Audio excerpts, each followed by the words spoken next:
नाको गांव हिमाचल प्रदेश के किन्नौर जिले में स्थित है। नाको गांव की समुद्र तल से ऊंचाई 3661 मीटर है। यहाँ पर हर साल हजारों पर्यटक घूमने आते हैं। यह गांव बहुत ही सुंदर और प्यारा है। गांव के बीचों बीच एक प्राकृतिक झील है जो इस गांव की सुंदरता में चार चांद लगाने का काम करती है। नाको झील के साथ साथ आप मंदिर भी घूम सकते हो। यहाँ पर मोनेस्ट्री भी है। मोनेस्ट्री के अंदर का वातावरण बहुत ही शांत है। वक्त यहाँ पर कब बीत जाता है पता ही नहीं चलता। अगर आप नाको विलेज घूमने का या स्पीति वैली घूमने का प्लान बना रहे हो तो आप मेरी वीडियो को पूरा देखिए। इस वीडियो में मैं आपको बताऊंगा नाको में आप कहां कहां घूम सकते हैं। तो दोस्तों please like share and subscribe my channel ताकि मुझे भी मोटिवेशन मिलता रहे और मैं इस तरह वीडियोस आपके लिए लाता रहूं। चलो फिर शुरू करते हैं हम अपना सफ़र। यह सफ़र हमने शिमला से शुरू किया। अगर हम गूगल मैप में शिमला से नाको का डिस्टेंस देखेंगे तो यह 304 किलोमीटर और 8.5 घंटे का सफ़र दिखाता है। मगर रास्ते के नज़ारे इतने सुंदर होते हैं कि हमें बीच में रुक जाना पड़ता है, जिससे कि किलोमीटर और घंटे बढ़ जाते हैं। अब शिमला से नारकंडा की दूरी 347 किलोमीटर, जिसको तय करने में 10 घंटे लगेंगे। शिमला से नारकंडा, नारकंडा से रामपुर, रामपुर से करचम, करचम से किन्नौर गेट होते हुए हम नाको पहुंचेंगे। यह सामने का व्यू जो आप देख रहे हो यह नारकंडा है। नारकंडा में सेबों की खेती बहुत होती है। इस खेती को कीड़ों से बचाने के लिए इसको पॉलीथीन से कवर कर दिया जाता है, तो इसलिए सेबों को पॉलीथीन से कवर कर दिया गया है। नारकंडा सिकिंग के लिए भी बहुत फेमस है। यह भारत का वही स्थान है जहां सिकिंग की शुरुआत हुई थी। यहाँ पे आप आके सिकिंग भी कर सकते हो। अब हम रामपुर पहुँच गए हैं। रामपुर से हम हाइड्रा प्लांट को क्रॉस करते हुए आगे जाएंगे। हाइड्रा प्लांट वह प्लांट है जो कि 412 मेगावाट बिजली उत्पन्न करता है। यह महत्वपूर्ण इसलिए है क्योंकि इसका प्रोजेक्ट 5 साल का था जो कि 4 साल में ही संपूर्ण हो गया था। हाइड्रा प्लांट में मेक इन इंडिया टेक्नोलॉजी के साथ साथ स्वदेशी मशीनों का भी इस्तेमाल किया गया है। इस प्लांट से आसपास के गांवों की बिजली की समस्या आसानी से दूर हो जाती है। जैसे जैसे हम आगे बढ़ते जा रहे हैं नज़ारे और भी खूबसूरत होते जा रहे हैं। वीडियो को आप पूरा जरूर देखिएगा। अब हम किन्नौर पहुंच गए हैं और यहाँ से हम आगे बढ़ रहे हैं। किन्नौर के जो रास्ते हैं वो बहुत बेहद ही खतरनाक रास्ते हैं। यहाँ के रोड पहाड़ों को काटकर बनाए गए हैं। धीरे धीरे हम इन रास्तों पर आगे बढ़ते रहे। आप भी देखिए किस तरह से पहाड़ों को काटकर रोड बनाया गया है। यह सिंगल वे लेन रोड है, तो यहाँ पर संभल के चलाना गाड़ी बहुत ज़रूरी है। रोड के साथ साथ ही गहरी खाई है।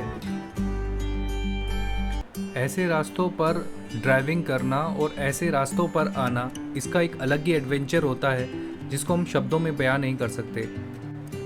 देखते रहिए आप आगे का सफ़र।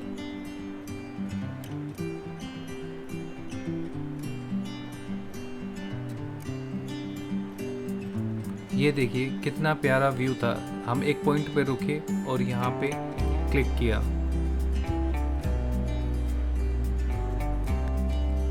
दोस्तों फाइनली हम नाको पहुँच गए हैं। शिमला से नाको पहुँचने में हमें 10.5 घंटे लगे हैं। नाको गांव से आसपास का नज़ारा बहुत ही प्यारा था। पहले हमने यह नहीं सोचा था कि हम यहाँ पर रुकेंगे, पर यहाँ पर आने के बाद जब हमने आसपास के मौसम का जायज़ा लिया तब हमें समझ में आया कि हमें यहाँ पे रुकना चाहिए। झील, आसपास के पहाड़ यहाँ से देखने में बहुत ही खूबसूरत लग रहे थे। यह सामने ही नाको झील है जो कि बहुत ही प्यारी नज़र आ रही है।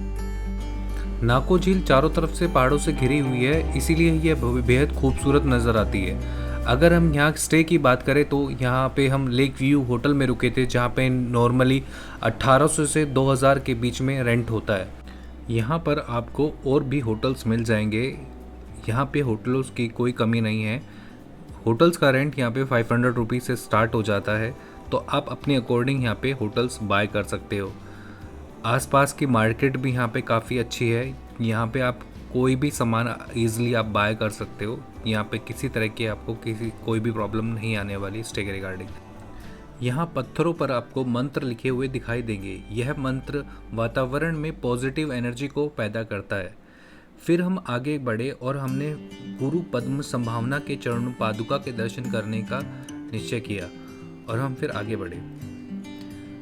यह 8th सेंचुरी में यहाँ पर गुरु पद्म संभावना जी आए थे और अपनी यहाँ पे तपस्या करी थी, जहाँ पे उनके चरण पादुका को आप देख सकते हो।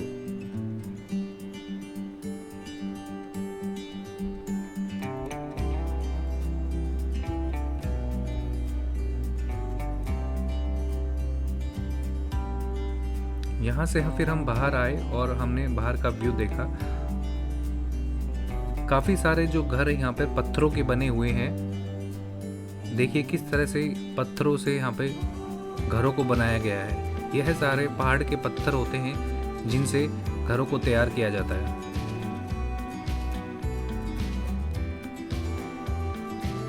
फिर हम मार्केट की तरफ आगे बढ़े और मार्केट में ये शॉप्स देखी जहाँ पे एंटीक्स कलेक्शंस था और हमने उनसे बात करी। बहुत ही प्यारा इनका कलेक्शंस था। आप भी देखिए एंटीक कलेक्शन।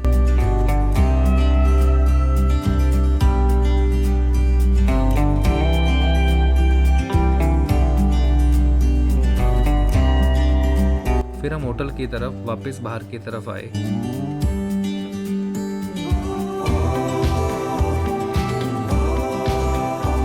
फिर मठ के पास जाने का निश्चय किया और हम मठ की तरफ फिर आगे बढ़ने लगे।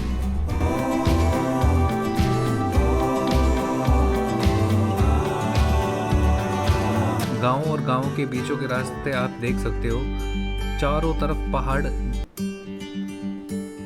गांव पहाड़ों के बीच में ही है। हम मठ के पास पहुंचने ही वाले थे। ये मोनेस्ट्री है।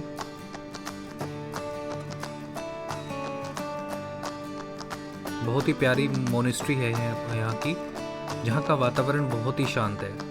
जब हम मोनेस्ट्री के अंदर पहुँचे तो यह बंद थी, बट बाद में फिर ये ओपन हो गई। यह मोनेस्ट्री हैंगरंग वैली के नाम से भी फेमस है, जो कि 2007 में बनी थी। कुछ बेस्ट व्यूज़ जो हम आपको दिखाते हैं यहाँ के।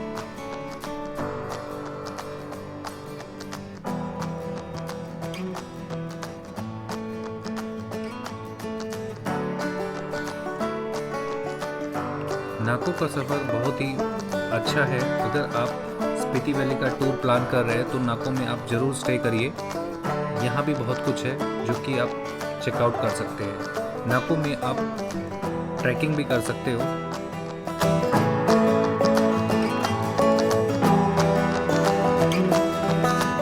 फिर हम यहाँ से बाहर आ गए। ये बाहर का व्यू, और एक बार फिर हम देखते हैं ऊपर से नाको का व्यू। बहुत ही प्यारा दृश्य था। ओके गाइस, इसी के साथ में हमारी नाको की जर्नी यहाँ तक समाप्त होती है। आगे स्पीति का सफ़र हम जारी रखेंगे और आगे की वीडियो हम डालते रहेंगे। So please like, share and support my channel. Okay, thank you for watching my channel.